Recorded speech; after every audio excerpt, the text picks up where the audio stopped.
And hello. I'm Dan Lutz, and welcome. Today is June 23rd, 2019. So it's been an interesting month so far. A lot of things happening. I'm going to do a little bit of a flashback. We've talked about the cabal, the families, and the power structure. And most of the attention has been on Clinton's and Obama's, but there's always the mention of Bush's. But it's some of the stuff that's happened. We know it goes back to 9/11, the whole Terrorism Patriot Act, and everything that came about that, and in all that time. We talked about, it was a controlled demolition of the buildings, and that there was something that was, used to basically collapse those floors, and that the Building 7, obviously dropped, 20 minutes after the BBC announced that, and Building 7 collapsed also. Right? So, yeah. They have a crystal ball, I guess, allows that to happen, and so we know that it was actually a cabal job. It was the false flag that was put out there to create a system of enslavement for everyone on a very upfront basis, where you have to deal with the intrusion into your homes at any time. No privacy on the internet, dictation of where you will end up working, in the complete enslavement. This is what it was set up for. And while all this evidence came out, and there was always theories about, it just doesn't look right, the planes crashing into the building. It's too clean, right? So there's never really been any evidence of how they did it. What actually caused it to happen? And now I finally have seen a video that's queued up behind me, literally showing what was done by who. Pictures. So it's pretty amazing that this kind of information is now making its way out. And I'm just going to go over it because it is truly amazing that this is now coming out, and the sheer gall that they had, and literally advertising that hey, we're here and we're doing this in front of you, and you don't even know what we're doing. So anyway, let me go ahead and let me get this lined up so we can get a better view of it. So now this is on the channel, which it's where we go when we go all. Let me go ahead and get this going here. So as you saw the other day, a helicopter crashed into the top of a building in Manhattan while trying to make an emergency landing. And of course, every time this happens, and it's happened a lot over the last 2 years, it leads us to the now infamous Q post that states that 7 out of 10 plane crashes or helicopter crashes, whatever, are not accidents. But now we have this great post from Joe M. at The Storm Is Upon Us on Twitter. It says, things to know about the New York City helicopter crash. It collided with the top floor, which is owned by Sidley Austin, Obama's corrupt former Chicago-based law firm. The same firm who had floors 54 to 59 in the World Trade Center North Tower on 9/11, where not one of their 600 lawyers died. Of course, none of the lawyers died. They're hooked up with the world government.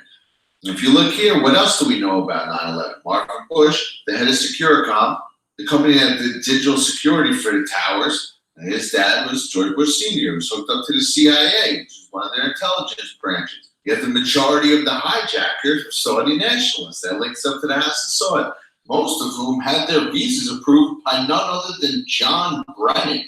But what about possible ties to the world government's other intelligence agencies? A little over a year before September 11th, an Israeli art group named Gelatin, which is also coincidentally the name of high-powered explosives, began an ongoing project on the 91st floor of the World Trade Center to add a balcony to one of the floors. You can even see here in the Metro, which is a daily newspaper people hand out like subways in the morning, they even did a little write-up about it. Picture down here of them working with all these boxes stacked around them, talking about the group Gelatin and working on their project, the B thing, which I suppose, according to them, is B for balcony, which I would suggest after these next few slides might stand for something else. Now, if you look a little closer at this picture, it says BB18 on it. Now, BB18 is a popular fuse housing for when you have a million wires and you need to organize them for something. I don't know how many wires you would need to put a balcony outside, but my guess would be 0. Now, one night while they were working on this, they went to a whole bunch of floors and put E-Team, showing that they had access to all these floors, which is exactly where the first plane hit. They lit up. Now that's amazing in itself. So it's the same floors. They have access to all those. They have all these wire guides to move wires.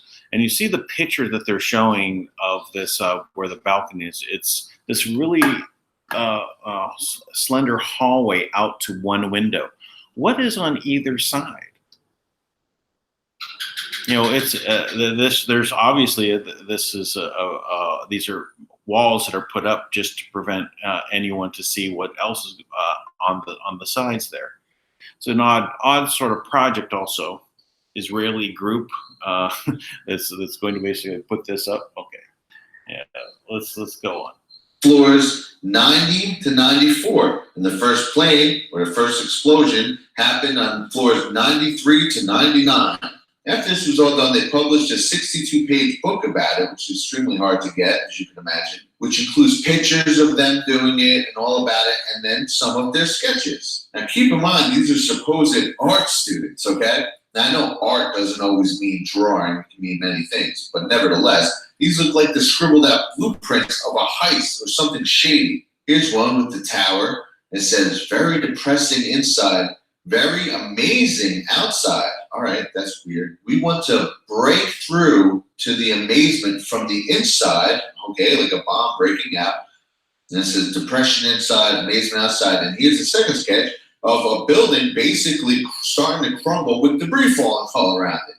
Now, this isn't shady at all, guys. Here's another sketch of someone jumping out of the Twin Towers. Here's a sketch, there's a lot of them. The creeper, I'm going to show a few of the towers and then all the lower levels behind it. On the top here, it says, God, bring airplane food. Right next to it, it says, last chance to open a parachute. If you go down here, it just says a whole bunch of creepy stuff. Highest worm population. All right, so this is a sketchbook which shows a crumbling tower. And it shows the towers here with a hole where their balcony supposedly is, but it's where the plane hits. It says, bring airplane food. The only pictures of them are standing next to 100 fuse boxes that are used to rig up things like, I don't know, bombs. Their name is gelatin, which is a high-powered explosive, and it's called the Beacon, working on the exact same floors where the first explosion hit. And here's one of the passengers on that first plane, Danny Lewin, pictured in front of what looks like two gray towers.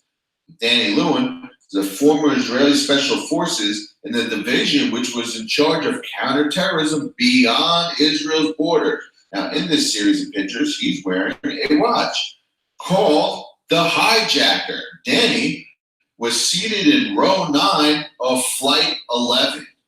Gene, you're saying that you didn't see anything initially. You didn't see a plane actually approach the building. I had no idea it was a plane. I just saw the entire top part of World Trade Center explode.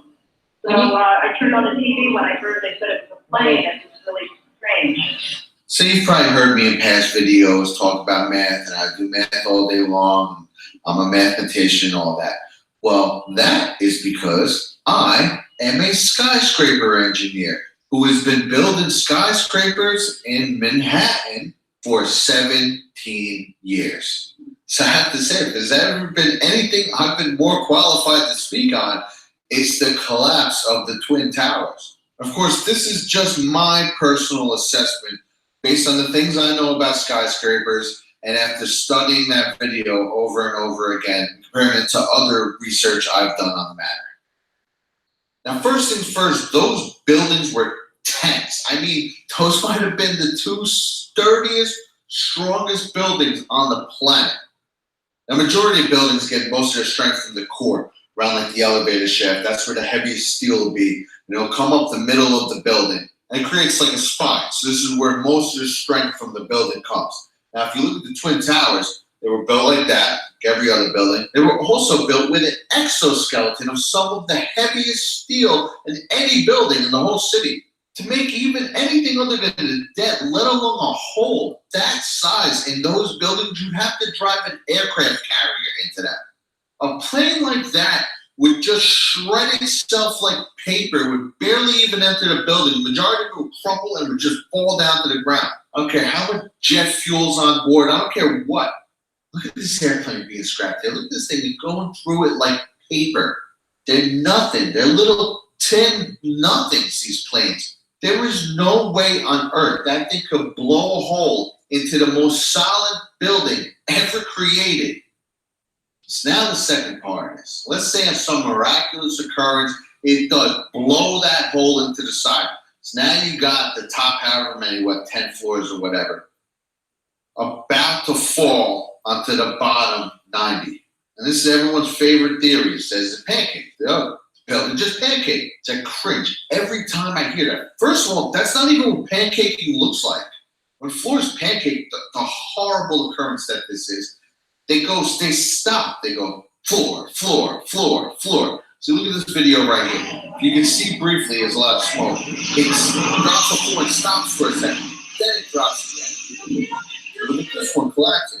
it collapses the floor, it falls over. These are the two most common occurrences with a pancake. Either go floor stop, floor stop, floor stop, floor stop, floor stop, floor stop, floor stop. Or it hits the floor and then falls over. The only thing that would have ever happened with those building, a steel building no less, so pancaking usually happens with a reinforced concrete building, not a steel building in the first place. But the only thing that would have happened is that it would either the top would have dropped the floor, dropped the floor, dropped the floor, dropped the floor, and you would have seen it in a horribly slow fashion, and eventually would have just hit the ground, or what would have most likely happened, it would have fell floor and the whole top would have fell off onto the street. But neither of those things did happen, did it? No, it free fell. It's only one thing on earth that can make a building fall, free fall, perfectly into its own footprint, and that's controlled demolition. Period. It's not even up for debate.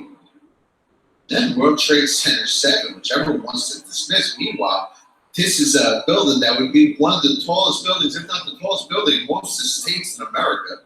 It's like an afterthought. Didn't have a hole in it where the top floor could have pancaked.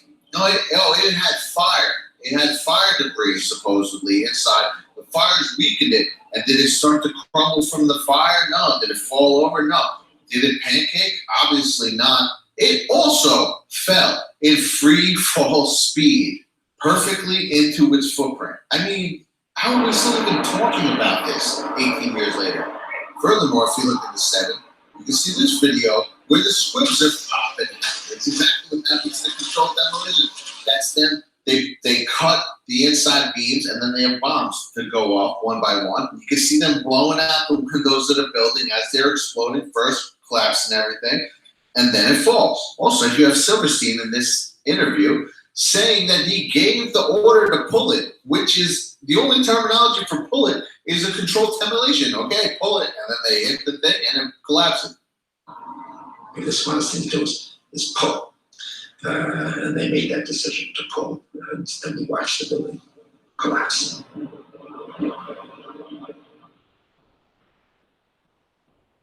So then you have this news station reporting it as collapsed already, so clearly they knew what was going on. When it's right behind her.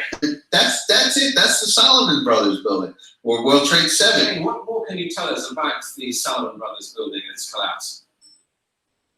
Well, only really what you already know. Details are very, very sketchy. As you can see behind me, the trade center appears to be still burning. We see these huge clouds of smoke and ash, and we know that behind that there's an empty piece of what was a very familiar New York skyline. But now going back to the Twin Towers, you have these guys talking about bombs going off. Yeah, multiple bombs, 2, 3 bombs going off, one after another. It's exactly what happens in a controlled demolition. You start from the bottom, it goes pop, pop, pop, pop, pop, and then it just starts to fall. That's exactly what they're describing. That's exactly what many people were describing that day. People saying, no, that was a bomb. People saying there was an big explosion right before it collapsed. You slow up the video here, you can see little puffs coming out of the windows. Exactly what happens is those things are blowing and separating the already cut I-beam. In my office on the northwest corner of the 82nd floor, I heard a noise like a sonic boom almost, and then a blast. The building swayed, shook, it shook a little bit. I saw papers coming fly out of the middle of the building, and then we went to the staircase to try to get down. We were going down, we got stuck on one floor because the door and the staircase were even open. So we went back onto the floor through some fire and rubbish, and we were through the other staircase to come down. It made it all the way downstairs, and then when we were just about to come out of the building, there was another blast, and all the lights went out, and this is what happened then. The blast came down. You didn't see we were still inside the building. All we had was a big blast, and the whole bottom of the bamboo. And we came out through the subway. No second flight. It was a bomb. Bomb in another building, not second plane. That was a bomb. We should have the second plane. That's what we're told, the second plane. We saw it on television. All right. Thanks a lot. Of course, they knew right away. It was Muhammad Atta. They found his passport on the street. Oh, okay. So everything in the whole plane is incinerated to dust. Everything on the screen is a fireball the size of a giant stadium, but his passport somehow survived. I mean, they couldn't come up with something better than that. Of course, right away, oh, it was Osama bin Laden. Never mind the fact that known truther Bill Cooper said it was either June or July of 2001 that they're going to have a major event and blame it on Osama bin Laden. Never mind that he was curiously killed in his own driveway 1 month after 9/11. Never mind the fact that the FBI director at the time was Robert Mueller, who was appointed only 1 week before the attacks, who is the person who reported on weapons of mass destruction in Iraq, you know, or your leftist hero, Robert Mueller, who then did an investigation into it that went on for years and led nowhere. Surprise, surprise.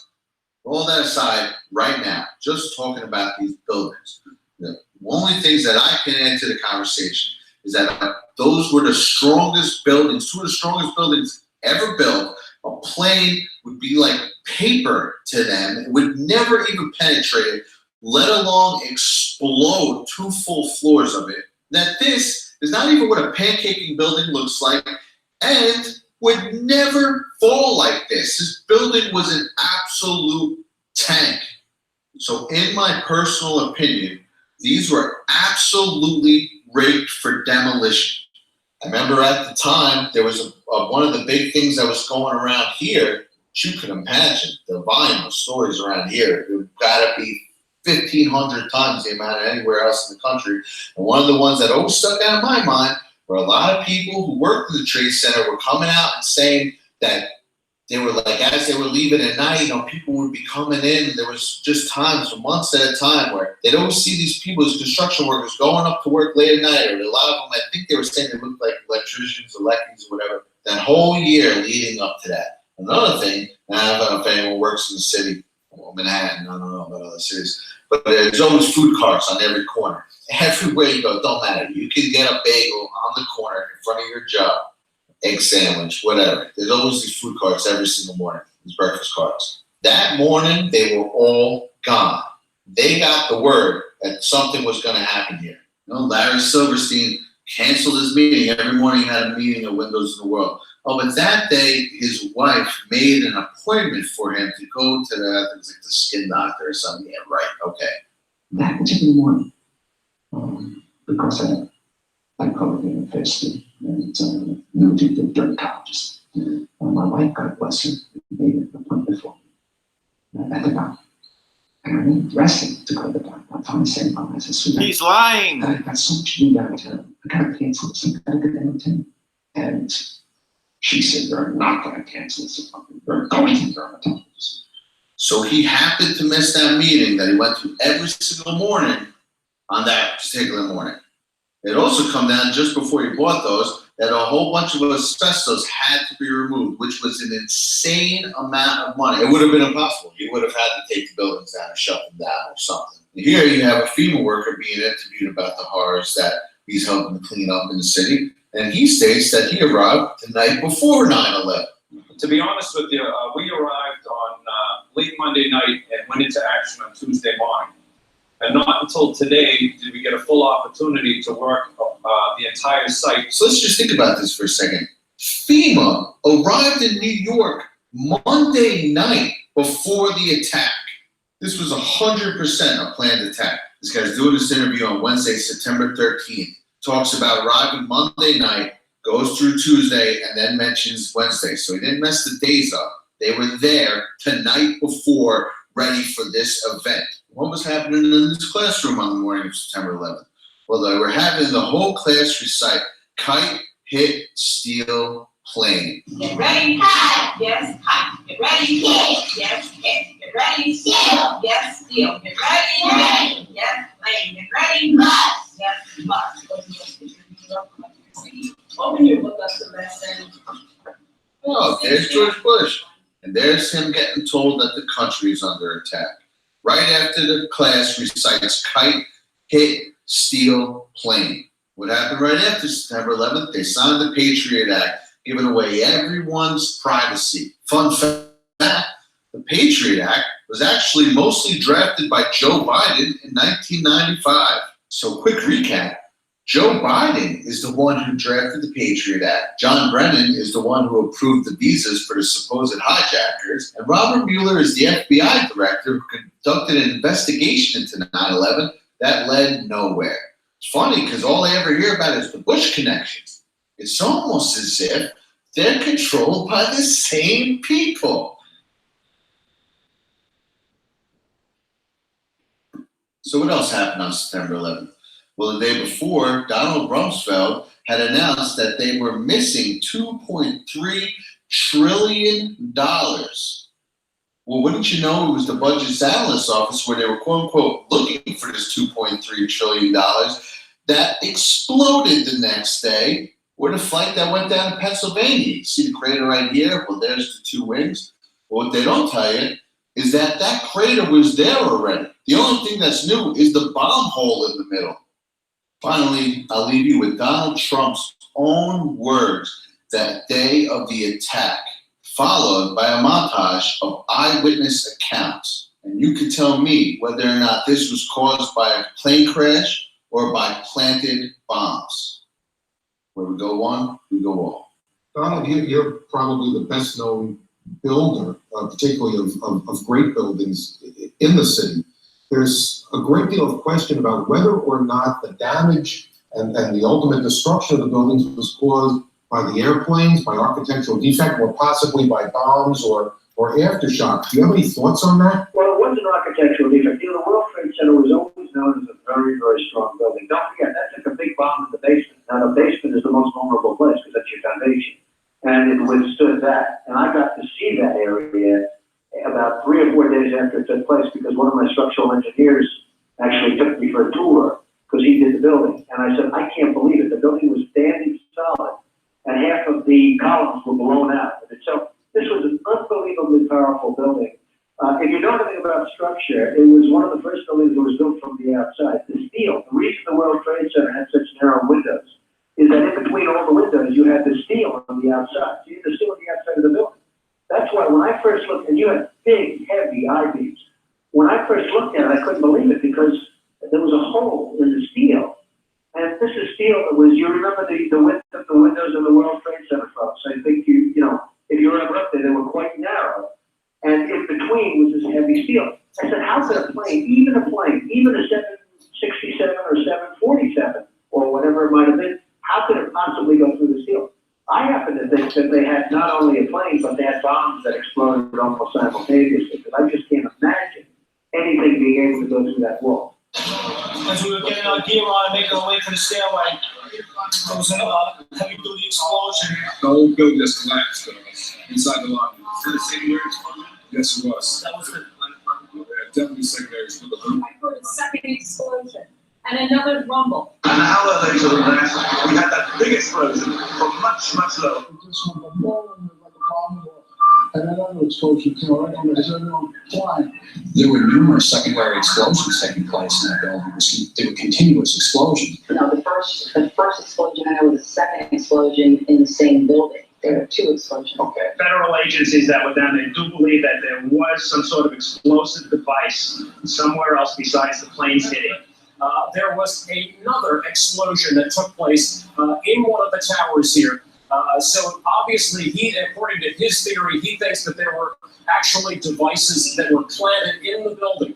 There was a secondary explosion, probably a device either planted before or under the aircraft that did not explode. Then also secondary explosions and then subsequent collapses. That the FBI most likely thinks that there was a car or truck packed with explosives underneath the buildings, which also exploded at the same time and brought both of them down. Now that's the first time we're hearing that. So 2 planes and explosives that were in the building, is that correct? That is the working theory at this point. I heard a noise like a sonic boom almost, and then a blast. The building swayed, shook, it shook a little bit. I saw papers fly out of the middle of the building when we were just about to come out of the building. There was another blast, and all the lights went out, and this is what happened then.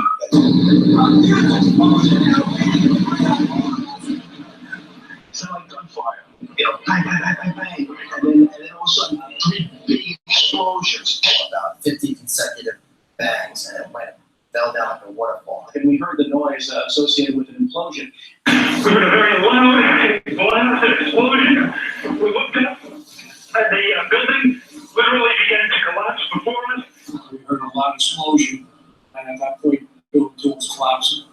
when we heard a large boom. I looked up and just saw the building coming at us. Do you know if it was an explosion or if it was a building collapse? To me, it sounded like an explosion. There was another major explosion. The building itself, literally the top of it came down. All of a sudden you hear an explosion, and then you see the building starting to collapse. Huge explosion that we all heard and felt. We understand now there has been a secondary explosion on Tower 2. According to the Associated Press, another building that has either been attacked or exploded. The tower rather than has collapsed, and we are told collapsed because of a third explosion. And about an hour later after that, there was a huge explosion at the base of the South Tower. That's the One World Trade Center, and part of the building collapsed. We could hear a rumble, which is about 5 seconds long, preceding the actual collapse, and then a boom when each of those towers collapsed. Just seconds ago, there was a huge explosion, and it appears right now the second World Trade Tower has just collapsed. I was about 5 blocks away when I heard explosions. And then you heard from far away, boom, boom. And you heard the boom, boom, boom, boom, boom, boom. All my bullets that are popping out.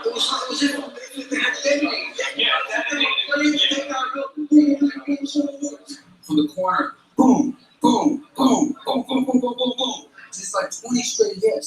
And as the bombs were going, people just started running, and I sat there and watched. A few of them exploded, and it just started going pop. It just started going boom, boom, boom, boom, boom. And he goes, how fast? I go, like firecrackers. No second plan. It was a bomb. Bomb in another building, not second plan. That was a bomb. We started walking down the stairs and went to the 8th floor. Big explosion. Threw us back into the 8th floor. And I turned the head, I said, this is it. We're dead. We're not going to make it out of here.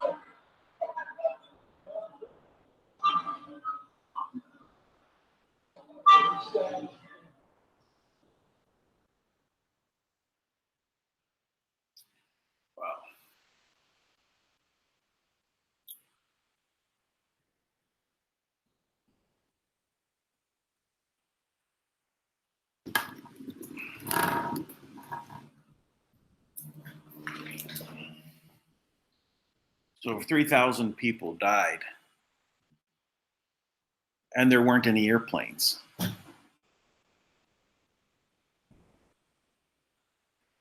It was controlled. It was put in place by people. It took time to build up, to do a controlled demolition. And it was just a story told to us. A story that was meant to number one, kill a bunch of people, to get America to turn over its sovereignty. Well, not really sovereignty. Let's say to turn over our freedom. Sovereignty was already removed. But step by step, in order to basically create their one world order, they have to take away from us our ability to basically know what's right, what's real, what the way really is nature, the way of God. And we are at this point right now where we're literally able to turn everything around, expose all of this. Look who was involved with this. Same characters that we're dealing with today: Mueller, Brennan.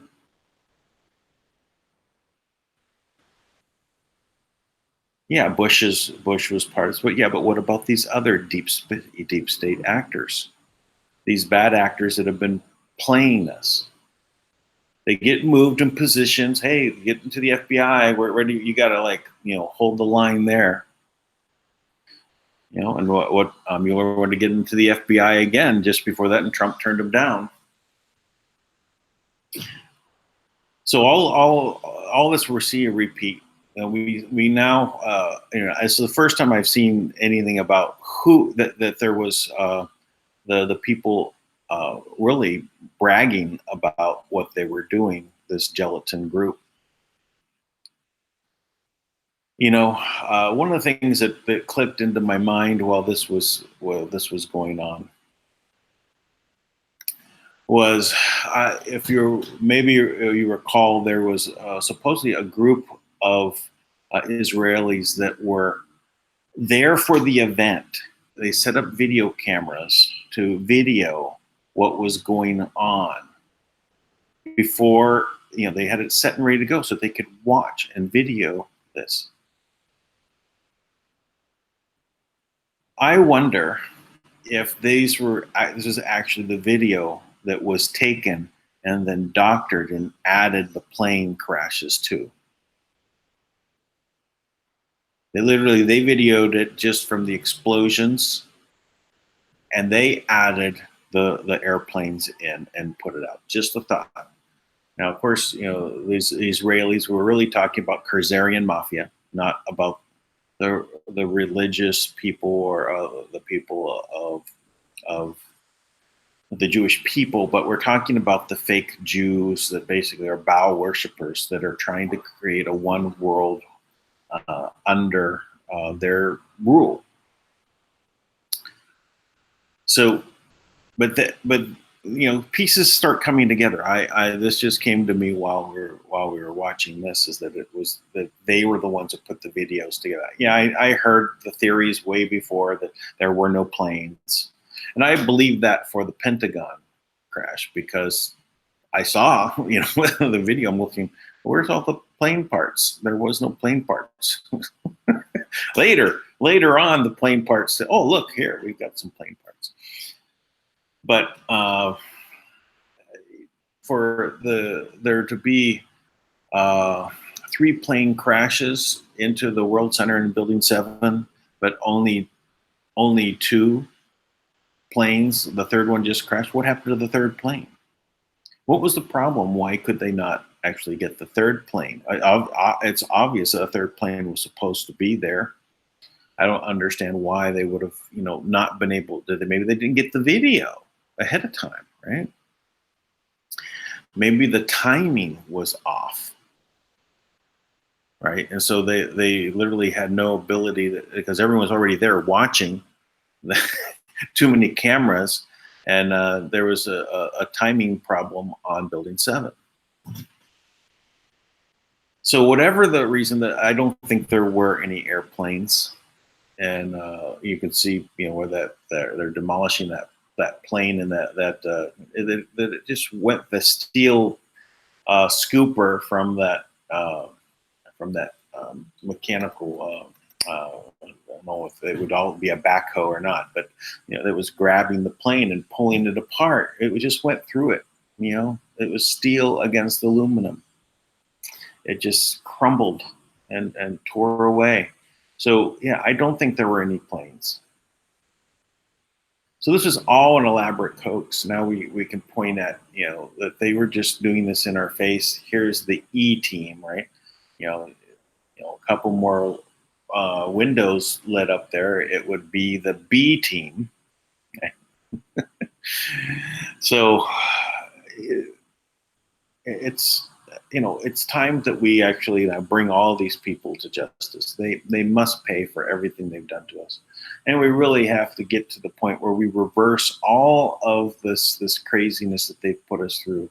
All the extra security at the airports, all this, you know, present your papers, take off your shoes, take off whatever they could do, take off your belts, take off your clothes, get into these devices. They'll see you naked. You know, oh, we won't show that to the people out front, but we'll show it in the back. So these scanners, you know, when I go through those, when they ask me to go through those scanners, I opt out. I say, no, I will not go through that scanner. I'll take the pat down. And a few times I've said, I'm a lesbian caught in a man's body, and I want a woman to pat me down.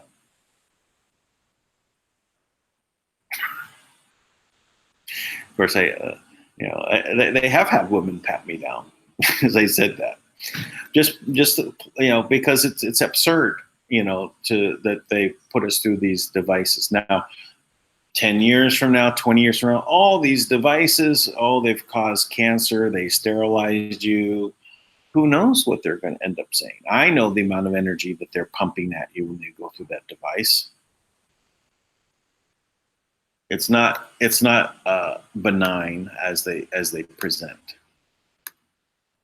So anyway, I'd like to chat with anyone about this that would care to. I'm going to go ahead and post the link, and then we'll go through the chat room. If you have any questions, please go ahead and state that. I'm going to post it in the chat and also in the Telegram group for WWG1 WGA.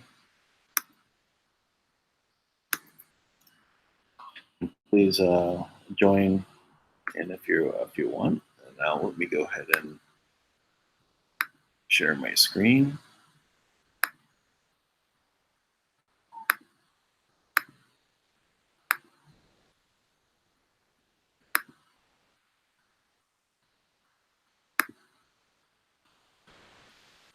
Okay, back up to the top. Switch to live chat. All right. Hello, Robert. I said hello to Nate earlier. Good moments to everybody. M. Carlson says, many engineers, architects were saying a controlled demo, impossible, building ready, 10-hour fire. Building managers absolutely knew. No one listened. Media never transferred the information. Yep, it's all part of this same crew, right? You know, the mainstream media completely controlled. You know, the BBC is there with their, I mean, if they're there and they know the information before 20 minutes before building 7 collapses, the BBC knows. That's, again, British intelligence. We're back to the same story. It's Britain controlling the world by way of their surrogates. Right? They're the ones that are considering us their possession. Hopefully now Trump has made a deal to sever that. So we're really independent from now on.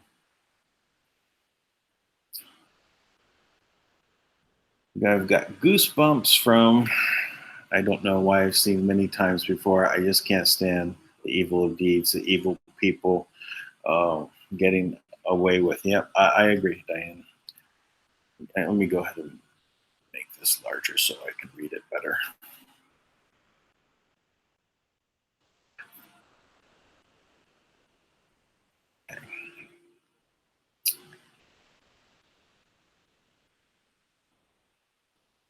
We're off. You know, it is, you know, this is, I stop for a moment. Let me tell you, when I actually was, that night before that I was, I was there before this happened at home. I literally was awoken out of a deep sleep before it happened, and I turned on the TV. And I was there just watching, and it must have just been, 10 minutes before the news broke about what happened. I woke up knowing that there was something that was bad that was happening. There is, the lesser magic, that they do as a spell that they put out there. And these forms of sorcery and magic that they perform to create reality the way they want. They know what they're doing. They understand what we do is when our minds are focused on something, what that does to reality. And not only was reality, changed for all of us, it literally created a nexus point, a place where a lot of dimensions and realities came together at one point. This way they could not just affect reality here, but multiple realities, multiple dimensions.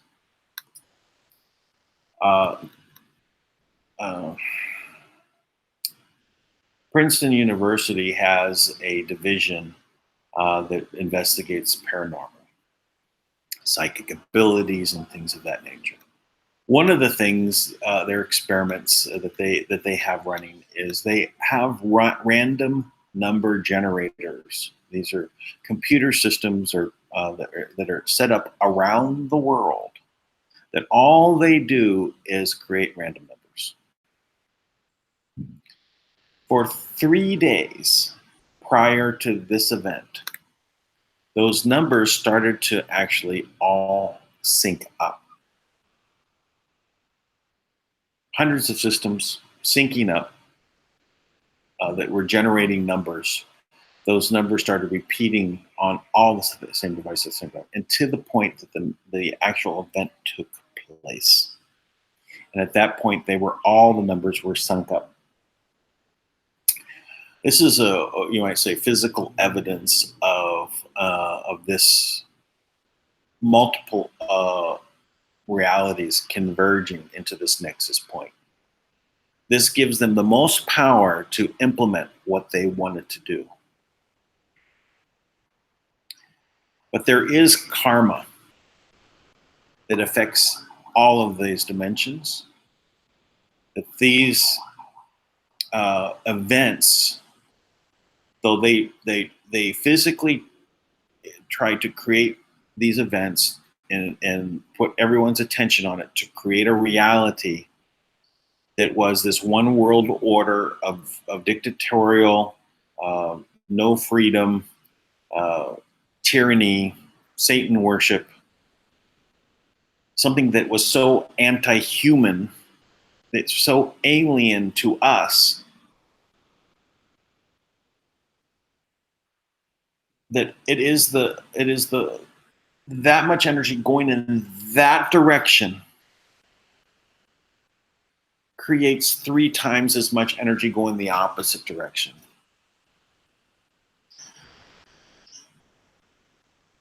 Their focus in creating that also gave us all the energy we needed in moving us in the opposite direction.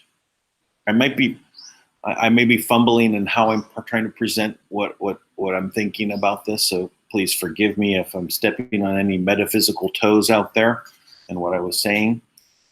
Wording and things, I'm just trying to get it around the concept. And I don't know if it's 3 times the amount of energy, but there's definitely a repercussion, a mathematical repercussion to whenever you create a wave, there is a buildup, especially the way they constructed it over multiple dimensions, is enough to seal their fate, to put them into the pit for a billion years. We are experiencing this great awakening. We're experiencing the transformation on the planet worldwide. We have leaders that are coming and lining up with Trump. Japan, North Korea, maybe Iran, maybe China, maybe Russia. Maybe these all line up to get rid of this cabal banking system, the centralized banking system, and the other apparatus around it. This puts us in a very, forward motion, and I'm very excited to see what's going to happen on Dank Live, see what kind of updates we're going to get if we do have some positive. Now, I know this is the weekend, but this week is very hopeful to see that we will actually have something happen. Will it? I don't know. But we on many fronts, we're making our positions pushing out into reality of a new abundance-based world across multiple dimensions and multiple realities. Let me go back to the questions.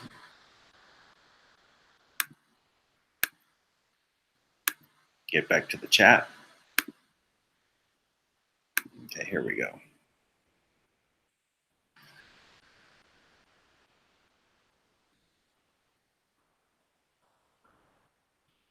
Okay. Yeah, William Marshall Cooper, Bill Cooper was murdered. Yeah, he was the big voice at the time, right? He's the whistleblower that got to be silenced. Hasn't worked, has it? More and more has come out. See, planes were remotely guided into the buildings. I don't think there were any planes. I really don't think there were planes there. I think it was that group of, or they said Israelis, and they had interviewed them and said, oh, we were here to film the event. How do they know about the event? After all, there are Saudis in the planes. Are the Israelis there? Now, this is, of course, it's not, these are, again, the Khazarian mafia, nothing to do with the religion or the people. These are the fake Jews, the Khazarians, the Baal worshippers that have stolen or basically used Judaism as a cover. So it's this group that videoed this. I think that was the video that was taken, and they added the planes as special effects. I wouldn't put myself as a special effects expert of today, but I'm a special effects expert of the past. I had a 3D animation company. For 7 years, I was working in this, created a motion picture film cameras and worked in stop motion animation, all sorts of things back in the late 80s to the mid 90s. You know, I saw the transition to computer effects. I go watch the kids' films to see, they're amusing anyway, but I like to see where the graphics has gone and how things actually have progressed. But it always seemed a little odd to me that the planes just vanished into the building. Why didn't we see the plane hit the building and stick into the building, half of it sticking out? All of it went into like a black hole, disappeared. Why didn't any of it just make it fall down outside the building? Why? That just never made any sense to me. And the video we were watching, we were talking about the Pennsylvania crash, which quite frankly was actually close to home for me in Pennsylvania, where I lived literally in Western Pennsylvania. I could say that I lived within 20 miles of where that took place. And now they said that there was already up a crater there. It's just there was another explosion that happened, within. So everything about it seems like it was orchestrated. It is Wag the Dog. It is all a production. And they've gotten down to the point where it's so much of a production, they literally have to manufacture everything. They get, and the system is set up. It is a bureaucracy. It's hard for it to adapt. It's hard for it to correct itself. They create many, many things to show that they are the ones that are manufacturing the news in a way that is very obvious if you just dig in a little bit. Well, let me go ahead and continue. Yeah, I don't think there were planes. I think there's also on the Simpsons cartoons. Yeah, there was some talk about that as well.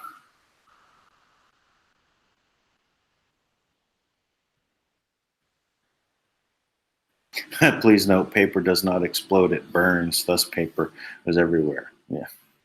Yeah. Yeah, the melting of the steel, right? It was so hot from the jet fuel, right? but it didn't melt the papers, right?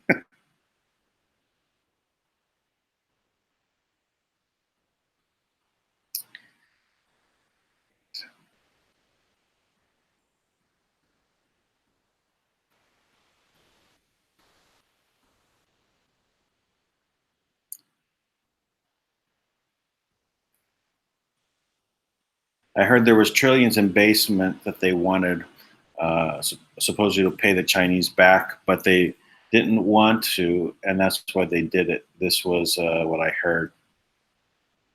Plus, I think fake Muslims did it. In fact, I don't think that there were any people in a plane. I don't think that those people really boarded a plane and did this. I think they actually, I'm not saying that they weren't terrorists in grouping, and I'm not saying that they didn't have booked flights.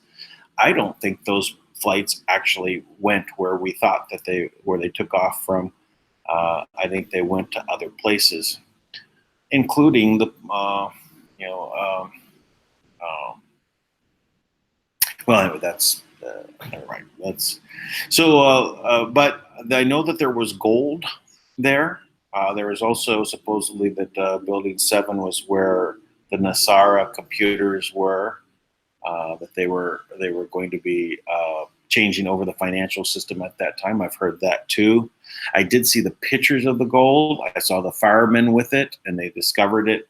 And I also heard that it was also taken away by a bunch of Brinks trucks that were ready to go. Hundreds of them. Took them to the railway stations, and the rail took it to Canada. Where it went from there, I don't know. But that's what I heard.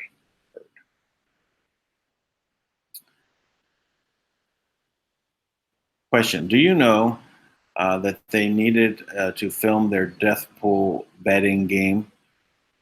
Winner guesses the closest number of dead in the event. No, I did not know that, Kathy. But it would not surprise me. After all, they had to film the event. They had these people in the gelatin group that said, E-team, they're blatant about what they do right in front of our face. So I wouldn't doubt they had a death pool. They removed the valuables, but they did allow the bonds to be destroyed.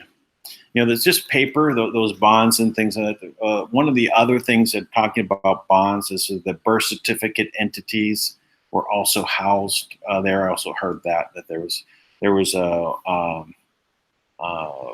someone in a court cases also said that there was they had subpoenaed that information and it was to be revealed. And that was another reason why the information was stored there, was so it could be demolished, be destroyed.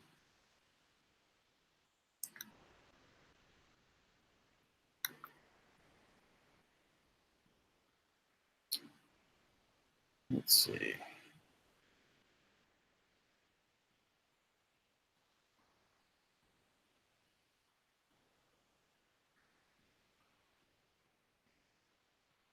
The plane parts were not the plane described. Oh, that's interesting. Yeah, I know that they came out, they had to get some plane parts and throw them out there, right?